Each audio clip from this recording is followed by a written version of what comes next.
Due to the themes of this podcast, listener discretion is advised. Lock your doors, close the blinds, change your passwords. This is Secrets and Spies.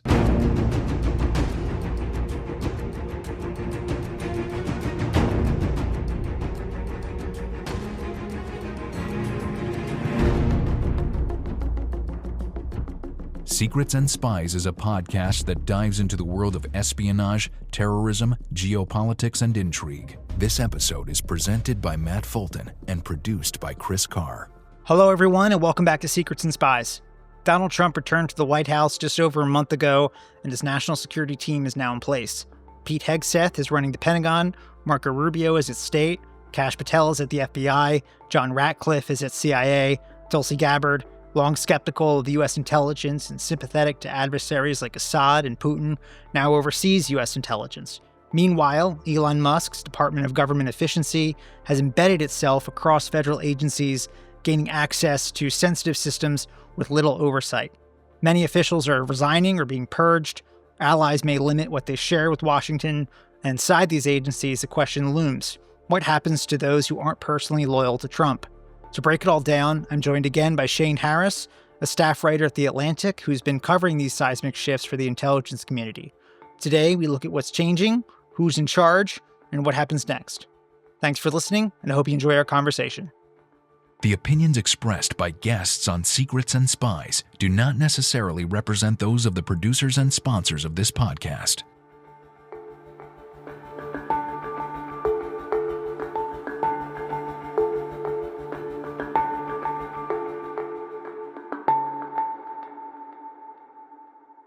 Shane Harris, welcome back to Secrets and Spies, sir. It's good to have you on. Hi, Matt. It's good to see you. Thank you for having me back. Yeah, how are you doing? You know, it's a great adventure. We're all living through it together. It feels familiar, and yet in some ways it's so new. Yes, I sort of adopted my mantra for the year is the horrors persist, but so do I. I like that. You know. I like that. There's a sort of like Zen quality about that, perhaps. I like this very much. There is. It's sort of like acceptance. It's Zen, but there's also like a faint hint of menace to it. Also, it's like, I mean, for some folks, you and I are the horror, and I think there's power in that. I think there's there you go. We got something going for us. And yet we persisted. Yes. All right. Anyway, moving on to our happy subject for the day. Yeah. So I pitched this as sort of, I think I said as like a vibe check for the intelligence community. We're a month and some change after the inauguration. Things are settled is not the right term, but you know, all the principals are kind of in their offices and stuff. So I figured we could sort of look at the breadth of your reporting since the inauguration and, kind of see how things were going. Yeah. So to start us off, let's kind of put this in context with the first term. So Trump's second term national security team, so that's Hegseth at DOD, Rubio at State, Patel at the FBI, Ratcliffe at Langley, Gabbard at ODNI, all Senate confirmed and in place now. Compared to the first term's lineup, that national security team, what strikes you most about this team? And now that they've taken command and are getting classified briefings, are they adjusting to the day-to-day pressure of confronting real national security threats, or are they still sort of chasing the shiny objects from campaign season? Well, I think that the most striking example to begin with of what's different in Trump 2 versus Trump 1 with the people he's appointed is all of those individuals that you mentioned have one thing in common, which is that they all are political loyalists to the president. And I don't just mean, they're on his side with policy or they supported him in the election. I mean, most people presumably who are picked for cabinet positions are willing to work for the president. These are people who have in many ways made their careers out of being a kind of water carriers for MAGA, for Trump's positions. I mean, Pete Hegseth was literally a television personality who, kind of made his career pushing these kinds of ideas. He famously persuaded President Trump to go to bat for people who'd been committed of war crimes. You could kind of go down the list of these individuals. John Ratcliffe, very much pushed conspiracy theories about the origins of the FBI's Russia probe while he was a member of Congress. It's one of the things that got him on the radar of Donald Trump when Trump picked him as the DNI in the last term. So all of these people have that in common. The other thing that, and we should say in Trump 1, that's not to say, again, that there weren't people who might have had conservative bona fides or who might have been inclined to support a Republican president. But these were not people who had gone out like waving the MAGA flag for Trump in the campaign. The other thing that strikes me is that I think, if you're looking across the spectrum, none of these people have any experience running a large organization at all. Right. I mean, Pete Hegseth, who is now in charge of the massive bureaucracy of the Pentagon, was on TV. Tulsi Gabbard was an elected official, never in a major organization. Marco Rubio was a senator. I mean, he'd run a Senate office, but never a major organization. I guess you could say with Ratcliffe, I mean, he had been DNI, so we should cabin him in a different category. But these are not people with significant managerial depth either. It's not to say they don't have relevant experience. Rubio has actual foreign policy experience. But does Kash Patel have real experience in federal law enforcement? I mean, he worked in the National Security Division. There are accounts that he wasn't such a stellar performer there. These people they're out of their depth organizationally by and large, and I think that is showing through in some of the early weeks as well. Well, that's true. I mean, to think of Hegseth especially, you and I have talked about this offline once. That, I mean, I think it was when he was first nominated. Yeah, Fox weekend host, now running the largest corporation on earth. Yeah. Yeah. There's no. This is also, it's not to say that to be the Secretary of Defense, you need to be like an expert in the military or in defense issues, but you do need to be pretty well versed in running large organizations. Yeah. And it was very telling to me that when Hegseth was nominated, his supporters in the administration kept pointing to his military experience. He's been a soldier, he's served, et cetera. And I kind of made a joke to somebody at one point saying that because Pete Hegseth served in uniform and therefore is qualified to be the Secretary of Defense is like saying that because I am an avid home cook, I'm qualified to run the McDonald's Corporation. These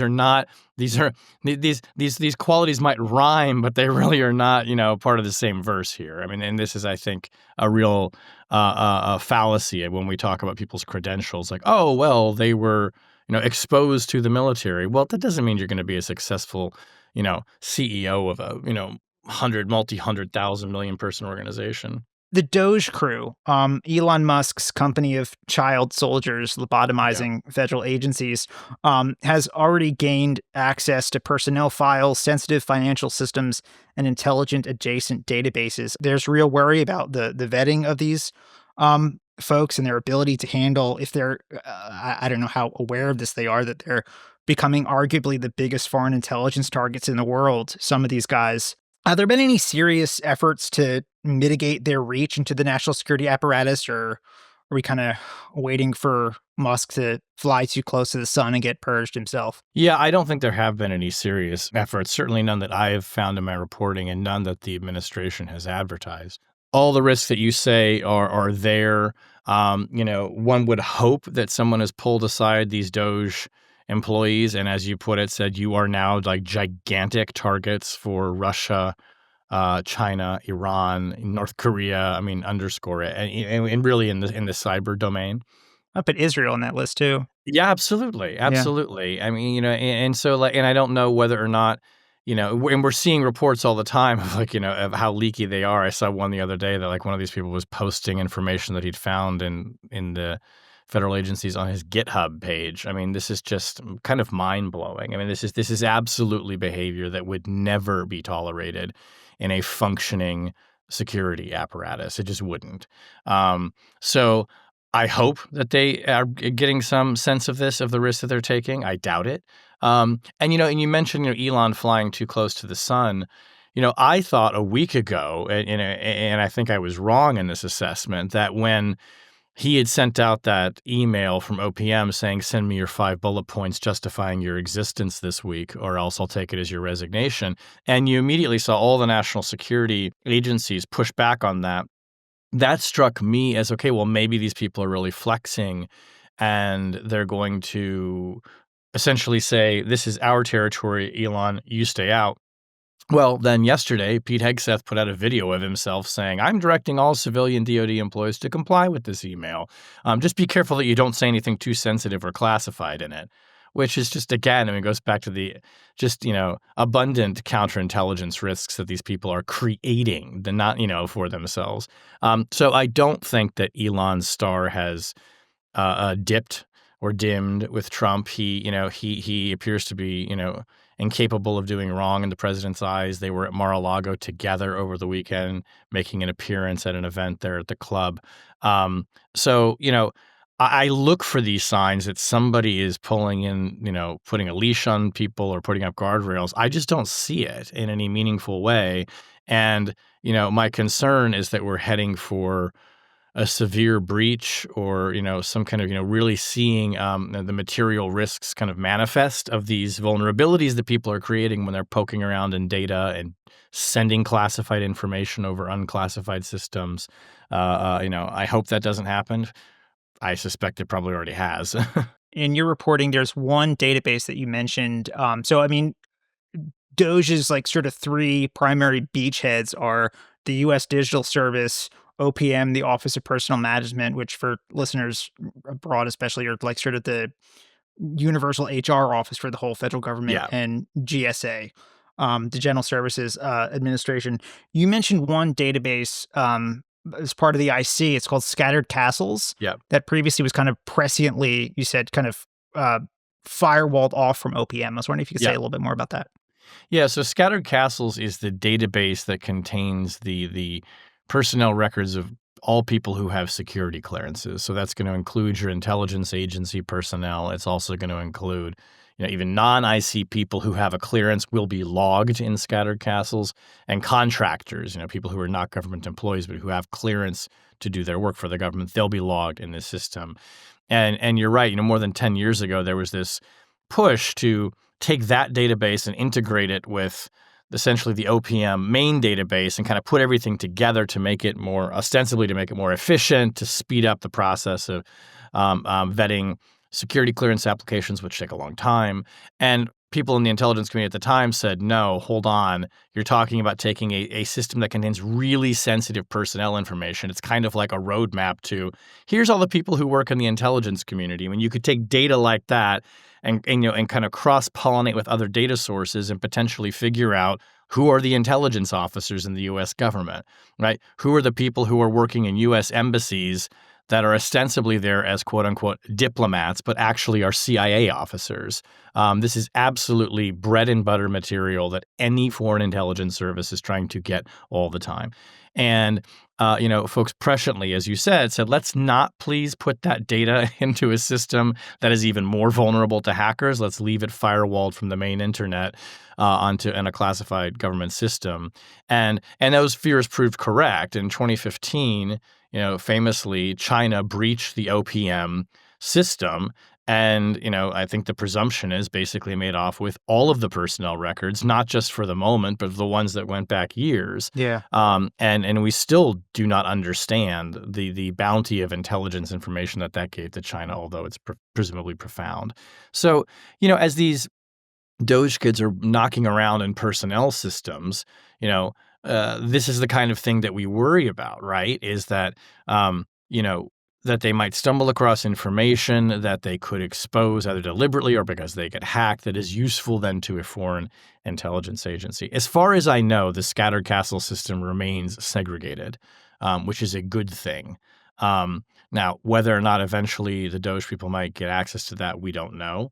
But I think this kind of gives you a feeling for just how vulnerable the system is when people who really don't need to be poking around inside of it start rooting around in the files. I believe this was in the second week of the administration. There was big flap, rightfully so, a list of probationary employees at CIA their names were sent. I don't recall off the top of my head if it was first name and last initial or the other way around, It but was their first names name were and last initial, yeah. okay. Sent over an unclassified email system, not Yeah. in IntelliLink or JWix or something. I haven't heard this question answered anywhere. I'm not sure if it's out there. Do you know if that was just an administrative screw up, or did the White House or Doge or whatever sort of insist on no, use that email system? So I don't know whether they said use that email system. In fact, I presume that they didn't. But my understanding from my reporting and talking to people about this is that the CIA was trying to comply with the White House's direction that every agency identify its probationary employees, which are people who've been in the job basically 2 years or less. And it's CIA, it's 2 years or less. So you're talking about people who were quite recently hired and who have been spending that 2 years mainly in training. We're talking about people who may have gone to the farm, which is the CIA's training center, or have been trained to be analysts. Maybe they were in language training. And to comply with that directive, the agency said, well, the full names of these people are, kind of sensitive, so we'll compromise by sending the first name and the last initial, and then it was sent over in an unclassified email. There were ways to transmit that information more Oh, yeah. securely. Yeah. There obviously are. I mean, we could sit here and you could literally send someone over to the headquarters and give it to them if you needed to. Yeah. I think I have yet to find out all the reasons why that was done. But my understanding is that and was what we reported, was a kind of compromise. Why officials chose to then put it in an unclassified email, I do not know. What I do know is there has been significant consternation about that decision, particularly by operations officers inside the CIA, who Right. are rightly worried that if those names were ever exposed, those people could not go serve in their assignments. It is too risky. You have to presume, and again, remember, we're talking about sending this over to OPM, which was overrun by Chinese hackers 10 years ago. If any of those people had assignments prepared to deploy to China, I would have to presume that there is significant chance that they will not be deployed. Oh yeah, never. I mean, not even as a diplomatic cover, to Yeah. say nothing of like a knock kind of situation. Like there's no way. Right. There's no way. Right. Which, yeah, no, absolutely. Which, I mean, you're talking about millions of dollars and years of time invested in training every single one of those people that potentially just went up in smoke. Yeah. Yeah. Thanks for that. So moving on to the FBI here. Kash Patel, before his confirmation, assured the FBI Agents Association that, keeping with over a century of precedent, he agreed his deputy would be a career special agent. That didn't happen. Spoiler alert, we got Dan Bongino. What happened there? Is it your sense that Patel lied to the FBI AA, or was Bongino forced on him by the White House, much in the same way that Patel was almost forced on Gina Haspel at CIA near the end of the first term? I think it seems to be the latter. Evan Perez wrote a really good story for CNN where he covers the FBI last week, in which he had a line of reporting that there was resistance within this kind of advisory panel that was set up to advise Patel. It was made up of former senior FBI agents to kind of help Kash understand the highways and byways of the Bureau, which traditionally, remember too, that would be a job of the deputy director. One reason why the deputy director throughout the more than a century history of the Bureau has been a serving senior special agent is because the FBI director sometimes is not a special agent, has never worked at the FBI, might be somebody who has other relevant experience, great manager, whatever, but the deputy is there to be like, this is how this very strange bureaucracy works. So there was pushback, according to Evan, by this advisory panel that was set up towards some of the things that Patel and others wanted to do, including, large-scale firings. And essentially these people were saying, no, like we cannot advise this. And that prompted Trump to say, I'm picking Dan Bongino Wow. as the deputy. And I thought that was very interesting reporting that Evan had. That almost makes it look like, to me, presuming that Kash really did say what he said to the FBI Agents Association, and I've read the memo in which they say he told us this, and I believe them, Yeah. then it looks like Trump kind of undercut his own FBI director, which sort of led me to, remark to a colleague, Kash Patel is not the director of the FBI. Donald Trump is the director of the FBI. And Dan Bongino, I mean, we can go into it if you want, but I mean, this is, Please. yeah, I mean, look, I think I associate myself with the critique that others have made too, that Dan Bongino as the deputy director of FBI is even more worrying than Kash Patel as the director of the FBI. Yes. If what you are trying to avoid is the politicization of the nation's top law enforcement agency. And we should say too, people like Patel and Bongino, they're going in claiming that it was the Biden administration that quote unquote weaponized and politicized law enforcement. Well, okay, but I happen to think that's not accurate. But now they're doing precisely the same thing, right? But at an exponentially larger scale. And you can spend about 5 minutes on one of Dan Bongino's podcasts and understand where he's coming from. He is a paranoid conspiracy theorist, extremely anti-government.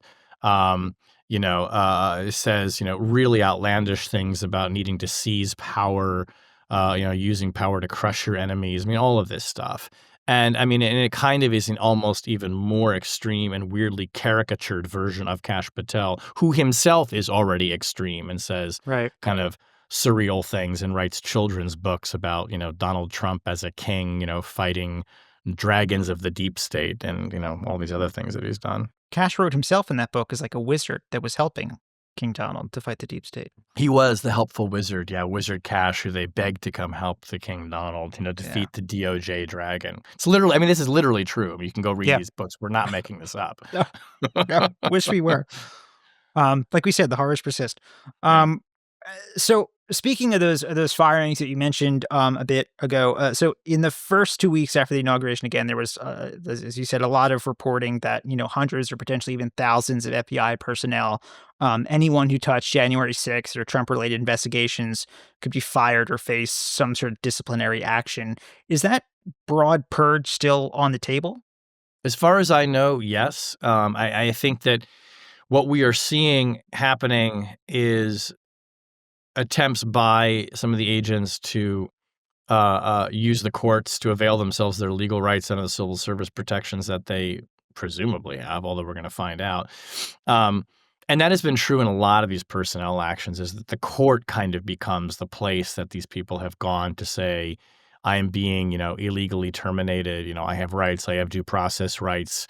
The president can't just come in and fire me. Now, what the president has done, and in some cases, I think this happened with senior FBI officials as well, is put them on administrative leave. So you can effectively remove them from their positions, which is not the same as firing them, but it does essentially neutralize them. And, even if the courts are, the courts are going to take a long time in some cases to adjudicate this stuff. And it also might just be that the courts say these are administrative personnel actions. This is better handled by something like the Merit Systems Protection Board or other organizations that have been set up to handle personnel conflicts. And the remedy in those cases might not be reinstating the employee, but simply ordering that their back pay be given to them for all the time that they weren't being paid while they were working. So you can see all the ways that the Trump administration can just navigate through this bureaucracy, and even if it isn't quote unquote firing outright these people, can still achieve its aims of pushing them out and making them effectively making them non-players in the government. Patel has also recently, I believe, talked about reorganizing the FBI into sort of a regional command structure. Do you know anything more about the specifics of that, of how that would work? He thinks that the Bureau is too top-heavy at headquarters. And that's a critique I think there are many people in the Bureau who'd agree with. It's fair. Yeah. And look, I mean, this is something that, there's always a question in an agency whose reach, its geographical reach and its mission set is as broad as the FBI, Are you concentrating too much power in the sort of administrative nerve center? And does that slow down the pace of investigations? Does that become overly or unnecessarily bureaucratic, et cetera? So there's kind of an instinct that he has there about that I think, many would share. His idea, though, is to push these people, more agents, out into the field. Um, the stated intention of that is he wants to focus more on law enforcement and on, as he put it, public safety and protecting the public. When he talks about that, it's never clear to me how he's distinguishing between what the FBI does when it investigates violations of federal law and what local and state police forces do. That's what we talk about when we talk about community safety. Right. I mean, FBI agents aren't going to be walking up and down the streets looking for burglars. I mean, that's not what they do. It's specific violations that they go after. Exactly. We're talking about different kinds of crimes or interstate crimes. Kidnapping is something that the FBI investigates. But he talks about it almost as like cops on the beat, which is a very strange way of describing what the FBI does. One question as well is, if you push more agents into the field, and let's just say they're out there doing traditional FBI investigations, well, it's also the case that the really important and I think indispensable role that headquarters provides is to coordinate all of those field offices to make sure that there is someone kind of playing air traffic control, because those field offices do not do that job on their own. No. And what we don't want to happen, is a repeat of the months before 9/11, when the FBI Minneapolis field office, without realizing it, is on the trail of some of the future 9/11 hijackers, and that information is not being communicated effectively across the system. So you need a strong headquarters apparatus to do that. And I think that's when I talk to people about the risks that they see and what Patel is proposing, that's one of the big ones, that headquarters might become somehow less aware of what the field offices are up to. Well, the field offices also vary widely in terms of just their capabilities. I mean, if you compare like the New York field office to like Mobile, Alabama, it's just not even, it's like night and day. Sure. And that's with good reason. I mean, some of these places are just bigger nexuses of criminal activity or international terrorism or security issues, New York being a huge one. Yeah. John Ratcliffe and Tulsi Gabbard are now leading CIA and ODNI, respectively. Let's focus on Gabbard for a second. Someone who has historically been skeptical of U.S. intelligence and suspiciously sympathetic to adversaries like Russia and Bashar al-Assad's regime in Syria. How are the rank and file at Liberty Crossing and other IC elements responding to her? Do we know how she's managed in her first few weeks? Well, we can actually look at the things that she said. John Ratcliffe has comparatively kept kind of a quieter profile, but Gabbard has notably just in the past 4 or 5 days done two things publicly that I thought were just striking and really will set the tone for how she's going to behave as DNI. One was after the, now infamous blow up in the Oval Office on Friday with President Trump and Vice President Vance and President Zelensky. She came out with a tweet that essentially said, and if you give me a second here, I will grab it because I want to get this right. So she tweeted this on Friday evening at around 6:30. "Thank you, Donald Trump, for your unwavering leadership in standing up for the interest of the American people and peace. What you said is absolutely true. Zelensky has been trying to drag the United States into a nuclear war with Russia /WW3 for years now, and no one has called him out on it." Okay, first of all, this statement is just not correct. To start with, the president did not say that Zelensky was, quote, trying to drag the United States into a nuclear war. The president did warn President Zelensky that, by his actions, he was risking starting a nuclear war. Put that aside.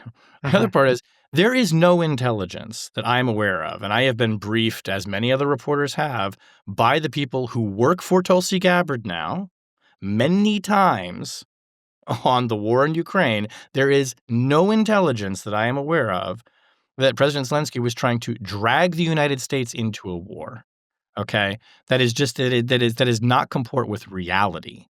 And quite the opposite. If you go back to now just over 3 years ago, when Russia was poised to invade Ukraine, the U.S. intelligence community was trying to persuade Zelensky that a war was coming, and he resisted that analysis, Yeah. right? He was saying, like, Yeah. I don't think this is really happening. So the notion that the now nation's top intelligence official is promoting on Twitter is just false. I mean, as I reached out on Friday night to the DNI's press office, I said, is there some new intelligence or is there information that we have not been briefed on in the previous 3 years that officials have briefed us on this subject that suggests this, or is she expressing her personal opinion?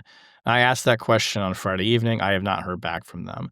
And then she was on Fox, Tulsi Gabbard was on Fox News Sunday talking about Zelensky risking an escalation, making really just, what amount to political comments, I think, and policy statements that is just not something that the DNI traditionally does. I mean, No. this is, we talk, a lot about how important it has historically been for intelligence officials to steer clear of political fights so that the information they provide to policymakers can be seen to have an unvarnished, unbiased kind of a view.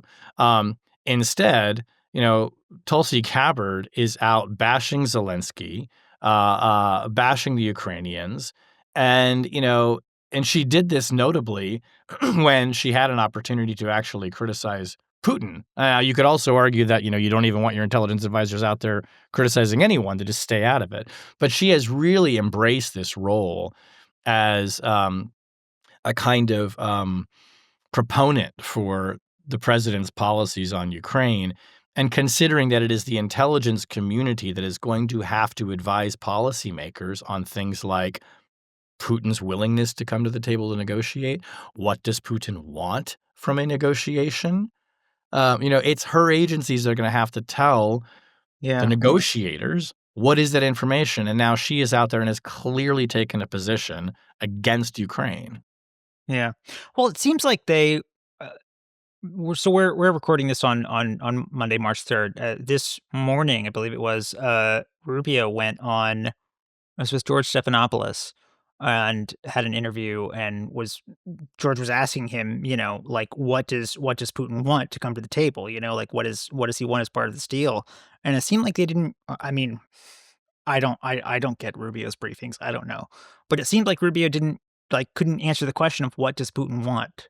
Well, I think there's a reason for that, and this is something that is actually is not getting enough emphasis in the coverage. The U.S. intelligence community and allied intelligence services, by the way, have been very clear for a while now, well over a year, if not longer, that Vladimir Putin is not ready to negotiate if that means giving something up. And the reason for that is because he believes he is winning. He believes he is advancing in his strategic aim of dividing the West, of undermining the NATO alliance, and of ultimately weakening Ukraine. That is the actual assessment of the United States intelligence community. And just because Tulsi Gabbard is now in charge of it does not mean the assessment has changed, even as she seems to be saying something different. So the reason I think that perhaps why Secretary Rubio is coming up empty when asked what does Putin want is because there's not really anything that that I'm aware of that he has said he's willing to negotiate for. Now, they may have said something in the meetings in Riyadh behind closed doors, but again, the fact that Rubio kind of can't offer one up might suggest that the analysis that I'm describing still holds true, that Putin, sitting at the table is nothing. You've got to make sure he's got to give something up here. And if by all accounts, he's not ready to do that. If Gabbard's briefing staff, comes up from the National Intelligence Council or something, and, says, here's our assessment of what Putin sort of believes he's winning and is not ready to negotiate with us in good faith. What do they do when Gabbard says, no, I don't think that's true? How do you handle that from an intelligence professional standpoint? I think that there might be ways internally that they could try to prevail upon her. They can't dictate what she's going to tell the president. They can't restrain her from going on Twitter or Fox News and saying what she's going to say. There may be channels that they could alert members of Congress or the inspector general. I mean, if they genuinely felt that she was disregarding intelligence completely. But, I don't think that's likely how they're going to react. They're going to try and do their jobs, these analysts, and where they can get across to people what the message is. And, look, it's also possible that Tulsi Gabbard is briefing President Trump and saying, look, it's the view of the intelligence agencies that Putin is in no position to give something up, and that President Trump could be striking a different public posture for other reasons, and there could be, that's not necessarily a bad thing if he's saying one thing publicly and being briefed on something privately, as long as the negotiation is aimed towards, what is best for our allies. The problem is it is not clear that that is what this negotiation is aimed at. And I think it probably quite the opposite. I mean, there's always this tendency that people have, with Trump is, you listen to what he's saying and what he's doing and people ask, well, does he really mean it? If by now people have not figured out the answer to that question is yes. Yeah. That watch what he says and what he does. I don't think anyone that I've talked to in the past 72 hours after that fiasco in the Oval Office, their confidence level and their trust in the United States as an ally has not gone up, right? Yeah. And these are not people, in the security services of our allies who are prone to hyperbole, who are easily shaken. They have long known and understood Donald Trump's admiration for Vladimir Putin, his real hatred for people in Ukraine. I mean, this is something very real and visceral, and he is deeply paranoid about Ukrainians. And that is all coming to a head now. So what we saw happen on Friday, it's not that everyone kind of their head explodes and goes, this changes everything. This is just like the kind of final exclamation point on what they've long understood, which is that, when it comes to negotiating over the future of Ukraine, Donald Trump is more interested in what Vladimir Putin wants than he is what Ukraine wants. We're going to take a quick break and we'll be right back with more.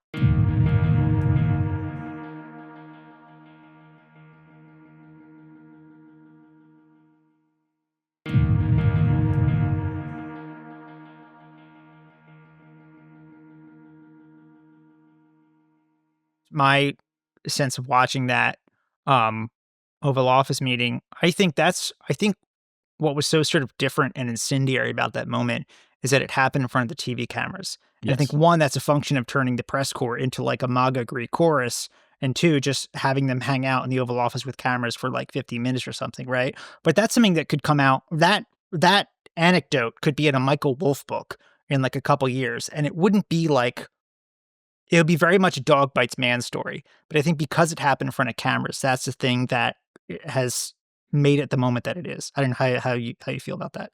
I think that's right. And to your point, I think it's what Donald Trump wanted. Uh-huh. I don't know whether or not this was actually a trap that they laid out. The writers at Saturday Night Live this weekend certainly thought that it was. I'm inclined to believe it probably was. Most people I talk to think it was. But the point is that, to your point, Matt, that if those are the kinds of conversations that do take place when the cameras are off behind closed doors. And then traditionally people go out and they say things publicly that try not to create distance. Right. And that is perfectly reasonable negotiating. Right. And that's how it's done, basically. I think that Donald Trump wanted this to happen. And to that point, all he had to do, if he didn't want this scene, was to, when J.D. Vance started, throwing sand in Zelensky's eyes, to say, okay, all right, that's enough. Thanks very much for your questions. Everybody out. We're going to take this private. And he didn't do that. He just kept going, and they kept asking more questions. And you saw, Marco Rubio sinking back into the couch and all the rest of it. Clearly, the president wants this out there. And that, I don't think of that as a negotiating tactic so much as I think of that as just him telling us all what he thinks. Right. Just after we sort of gotten into the section here about the allies and how they sort of feel and everything. And I do definitely think that Vance really blew up that meeting. I think he blew up the Munich Security Conference too. I'm going to ask you about that in a second, because you were there, right? Yeah. Yeah. I don't know. I think what's going on in Trump's neurons are firing in his brains during that sort of meeting with Zelensky. It's Russia, Russia, Russia hoax and Hunter Biden's laptop from hell, right? Yep. Whereas Vance is, I think, actually, philosophically opposed to the Western small d democratic experiment. Yes. But Vance is not one of the two principals in that meeting and should not have been, like you said, throwing sand in Zelensky's face. But so, yeah, just after the election, I know you checked in with your European intelligence sources. You're also at the Munich Security Conference last month. What do you, I mean, if you sort of touched on this a bit already, but what are you hearing from them? I mean, you've reported that some services are considering limiting what they share with the administration. What would that look like in practice? Are we talking about withholding raw collection, limiting intelligence coordination, or something else? Kind of a little bit of all of that, but to put some meat on those bones. There are different scenarios. One would be, and I think this is the most extreme, would be just that there is an acknowledged cessation of sharing intelligence. The Brits or the Australians or the Canadians say, we're cutting you off from, this stream. I think that is very unlikely to happen, but it's certainly within, the realm of plausible scenarios, although the least likely. What is more likely to happen, based on people I've had conversations with, throughout the Western alliance, not strictly limited to Five Eyes countries, is being more careful and more thoughtful about very sensitive human intelligence that they put forward. In some cases, maybe withholding certain information out of a report or information that they push forward. Certainly not putting source identifying information in reports that they share, although they don't customarily do that anyway. Yeah. Going to their interlocutors, their counterparts at the CIA or the FBI, who are career people at fairly senior levels, who are the ones who are routinely talking to our allies. That is what information sharing looks like when you're talking about human intelligence reporting. And basically saying, like, look, this is really sensitive. Can you please be extra careful with it? Could you maybe try not to brief it up to your bosses? Is there some way that we can kind of keep this between us at the working level and not send it up to the, the higher executive floors? All of these things are being discussed. Not starting new projects that might require cooperation with the Americans, thinking twice before, you initiate one of those and go down that road with them. All of this, is not customarily the way things are done. On signals intelligence, the electronic data and the intercepts of, text messages and emails and all the rest of it, that is like much harder to restrict, particularly because the two biggest collectors out there in the alliances, us and the British, really, our gear, our technology is like physically intertwined in many locations, so you can't shut it off. Yeah, it's one system. But on the human level, you can. And, we're going to find out soon enough how this is going to work, because at the FBI, where Trump has eliminated or sidelined, however you want to call it, I think the number is now 7 senior people kind of at the executive assistant director level. Those people are the ones who literally talk every day to the people at MI5, MI6, Canada, the Australians. They are the interlocutors for information around like international terrorism, international crime, because the FBI, importantly, does have a kind of a foreign component when it comes to tracking international criminal organizations. So already the people who are the ones that our allies talk to every day are not on the job. And if they're going to be replaced with, the likes of a Dan Bongino, that is going to have a direct effect on the quality of intelligence sharing between us and our allies. Chris and I answered listener questions on a recent Espresso Martini episode. One asked if Five Eyes will survive. I said that going off of just my gut and understanding how the system works, that, degree of understanding of it that I have. I thought that, if you stood on the operations floor at like Menwith Hill or Pine Gap, where this cooperation and sharing really happens, like where you said, where these systems are physically intertwined. That's where it is. I don't know. These are professionals who believe in the mission, working together hand in glove. Five Eyes is constituted under a multilateral agreement. The threat of China looms over all, and we need every eye we can get. So for now, I thought it's probably business as usual. How do you feel about that question? Like at that granular level, outside of the command decks in the C-suites. Yeah, I think for now it's still stable, um, but it is profoundly unsettled. The Financial Times last week had a very interesting article that Peter Navarro, who is one of Trump's aides, who is Yeah. known for saying outlandish things, by the way, even Hmm. within the White House, they understand that's who he is, was tossing around the idea of kicking Canada out of the Five Eyes partnership. And it seemed like this was being bandied around as a potentially a stick to make them give us more favorable trade terms as we're going through this trade war with Canada now.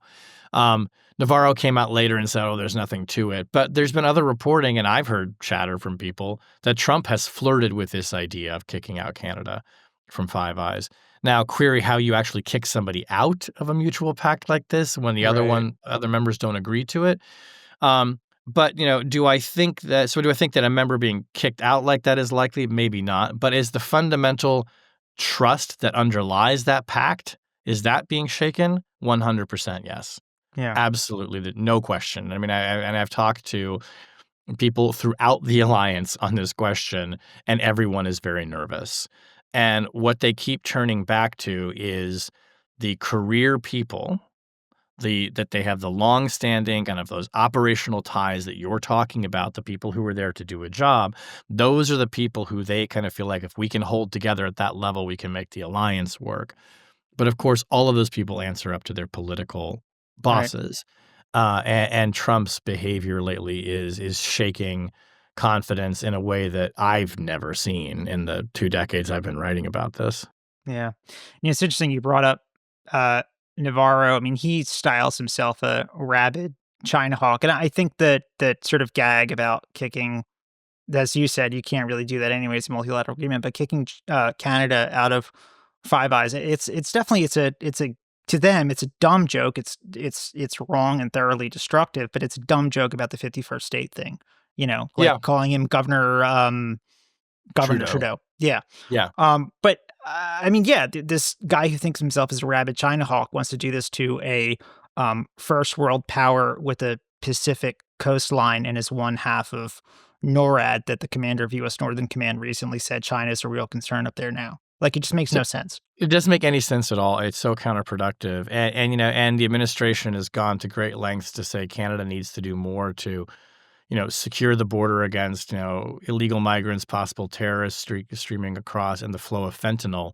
Okay, well, Canada, which is collecting information on security threats inside its own country, we don't do that for them, and Five Eyes don't spy on each other. Well, if you kick them out of Five Eyes, so all the intelligence that would be useful for understanding the very threat you want them to do more to address, now we don't get that flow of information. Why does Yeah, that make any sense?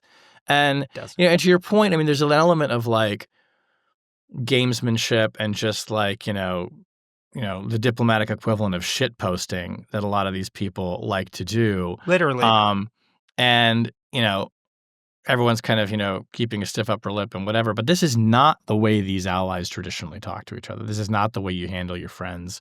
And this is going noticed. And as these alliances degrade, I hope that we are never in a position where we as a country need to depend on an ally to give us some really sensitive information or to help us protect our interests and our people from physical danger. And we've either shut that relationship off or they've kind of said, to hell with it, we don't trust you anymore. And that information doesn't get transmitted. I mean, there are real, you know, not to get hyperbolic about it, but, there are life and death stakes involved in some of this. Yeah. Yeah, absolutely. Yeah. Um, no, yeah, I think it's totally warranted. Last couple questions here.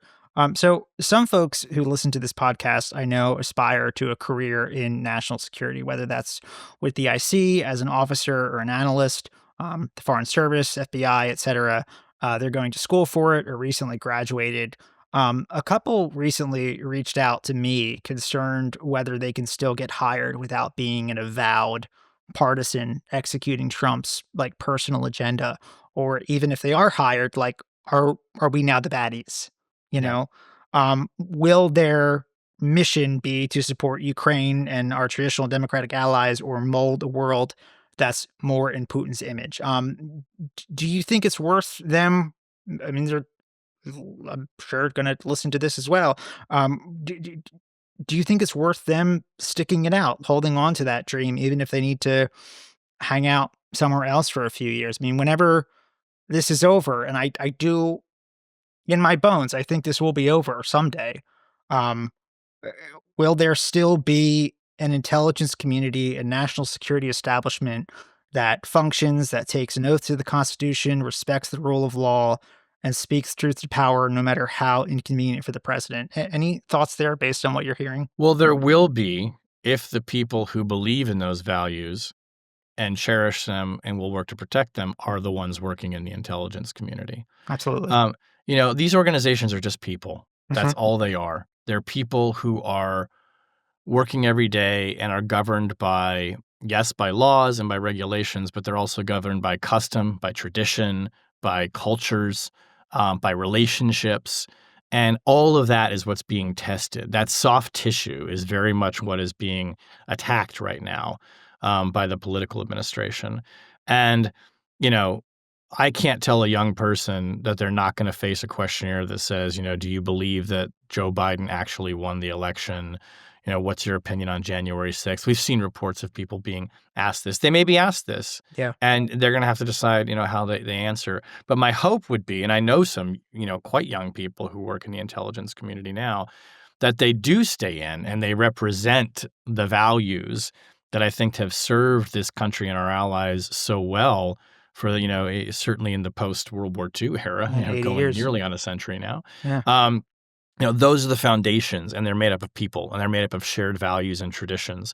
They are not perfect institutions by any means. I am not saying that. They are not without flaws. They are made up of people. They are definitionally not flawless. But the only way that you're going to maintain those kind of values that I would argue have served our interests very well is if the people who adhere to those values stay in their jobs. Yeah. And I hope that many of them will make the choice if they can. Yeah. I think that's the way that these institutions persist, to borrow from your phrase. Yeah. Yeah. No. Well said, Shane. I mean, I think that's sort of what I've said too. And I haven't worked in the IC. I just read a lot and write a lot, and I don't Yeah. know, run my mouth. Um, but to me, that if someone is concerned about those things, that to me says that they're absolutely the kind of person that should be in that job. Yeah, I agree. We're going to take a quick break, and then we'll be back.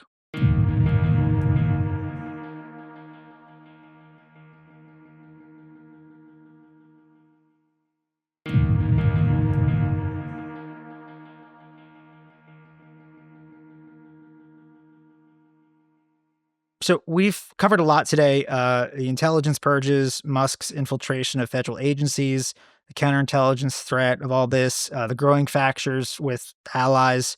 But if you step back, what's the deeper story here? Not just the day-to-day chaos, but the through line people might be missing. Like is there a real shift happening inside the U.S. national security apparatus right now that in 5 or 10 years, we'll look back on and say, this was the moment it changed? I think there is. I think what we're seeing here is the dissolving of historic alliances. And they are under stress, there is no doubt. But, these things tend to not just break in one fell swoop. They tend to degrade and erode over time. They tend to rot. Yeah. The system of agreements and alliances and shared values and cultures and down to the level of the shared technology and everything we've been talking about, all of that is in question now. And you have an administration in the United States that does not value that, right? That's not to say that the people at the working level don't value that. They do. And there is going to be profound tension between the political leadership and the career establishment. Which will, by the way, probably only serve Donald Trump's conviction that there is a deep state that is resisting him. And I suppose in some literal sense, there are going to be career people who believe that this is wrongheaded.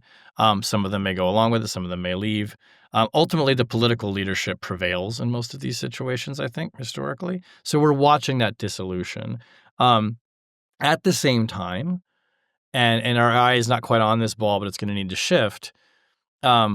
there is this strategic pivot towards China that the United States has been trying in fits and starts to make for many, many years now, and that the Trump administration says it wants to make.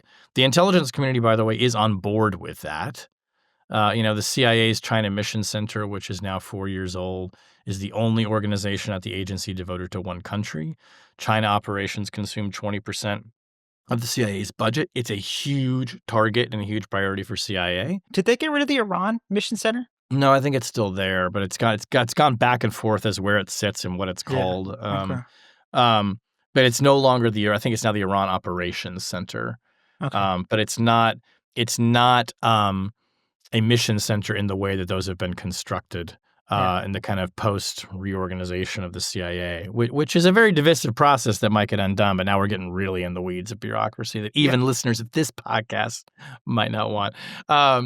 But I think that there is this bigger shift that's going on, but there is a way that I think people in the community wanted to do that shift up towards China and a prioritization of that and a building up of the military strength of our allies in NATO and a kind of moving of responsibility over to their side that didn't involve just blowing up the alliances that have been the foundation of the intelligence community. I mean, the CIA was formed out of the Second World War, right, as an intelligence apparatus aimed at the security of Europe and our allies. That's a great point. It has become obviously much, much bigger than that, as is the broader intelligence community. But these are the things that are the roots of our contemporary intelligence and security system.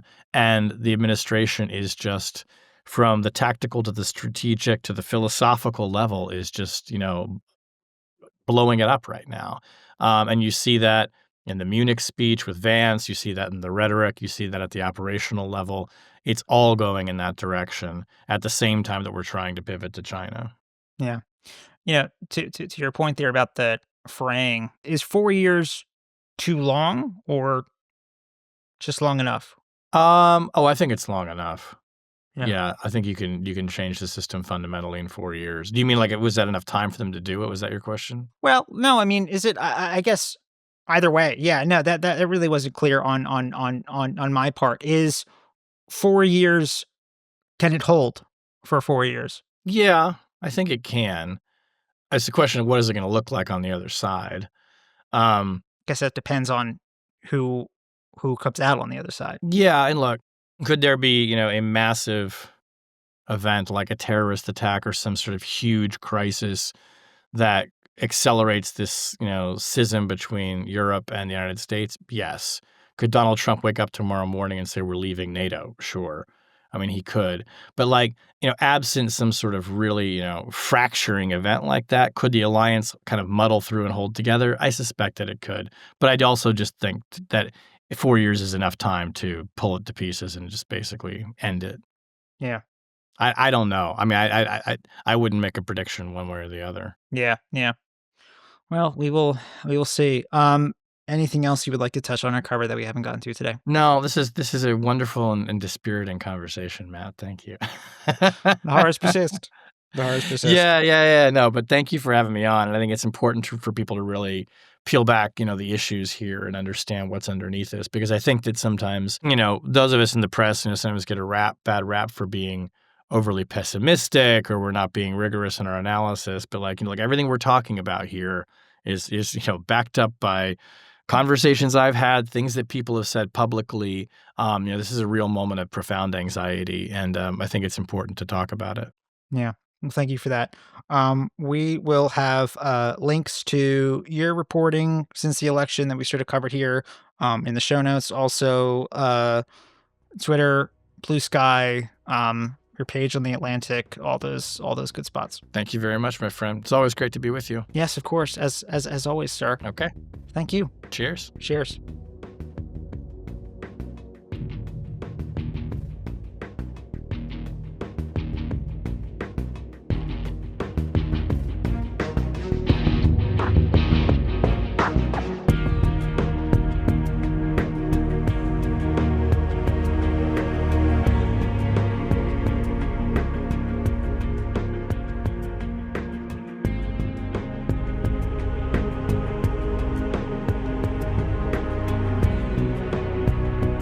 Thanks for listening. This is Secrets and Spies.